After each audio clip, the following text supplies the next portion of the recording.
The rising cost of college tuition. It's almost spring of our junior year.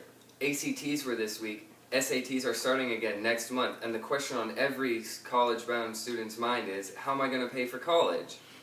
If you watch the news or read the papers, you must be aware of the looming crisis in higher education. The rising cost of a college education has been outpacing income growth for decades. Graduates are taking longer to graduate, and when they finally do, they are burdened by heavy student debt.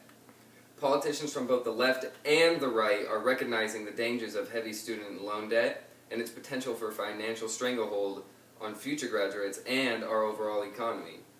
What exactly has caused the rise in college tuition, and why is it such a problem, and what can be done about that?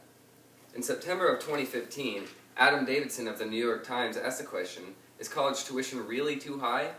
To begin with, Davidson showed how, proportionate to income growth, college tuition is rising fast and has become out of reach for many families.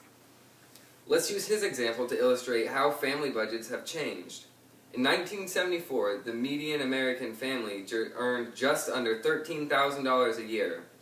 A new home could be had for $36,000 and an average new car for $4,400. And as for public universities, it was a bargain at $510 a year.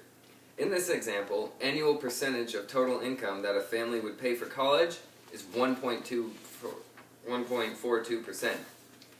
Now, however, the median income is $64,000. The annual cost for college is $9,000. That's a whopping 14.1% of an average total budget. Furthermore, students rarely graduate in just 4 years as they had in the past. Nowadays, people will attend college for 5 or 6 years in order to get the higher degrees for the fields that they want to work in, and the extra time spent in college is just as costly.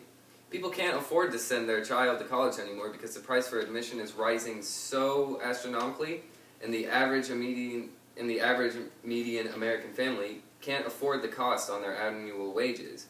Now, this is a very important topic because in this day and age, the jobs that do pay well and set up an individual for success require college degrees. And since college is so expensive now, how are the people that can't afford college going to attend? Students will end up taking out a student loan to pay, putting them in debt right at the start of their adult life. According to the Institute for College and Access and Success, in 2014, 7 out of 10 college freshmen had student loan debt, and the average debt was $28,950 for the 2014 freshman class. At this rate, the student will graduate with somewhere around or exceeding $100,000 in student loan debt. Starting with that much debt can be crippling to an individual. In today's young adults aren't living the adult life promised by the college education that they had worked so hard for. Because of their student loan debt, they are delaying marriages, large purchases such as homes, having children, and even living away from their parents. The debt has forced them to have to rely on their parents again, or forced them to put off other adulthood priorities and dreams because they simply can't push for their adult life due to the amount of debt they are in. The Wall Street Journal writes that nearly 40% of 20 to 30-year-olds are in this exact same situation. And politicians have recognized and have spoken and debated on this topic in the current run for presidency. Both sides of the political spectrum recognize the need for student loan reform. Presidential candidate Donald Trump criticizes the federal government for profiting off of student loans. And Clinton and Sanders also believe that debt should be financed at lower rates. Additionally, Sanders believes that all public colleges should be free for all citizens. In my opinion, in a country as educationally driven as ours, public colleges should be free to all citizens.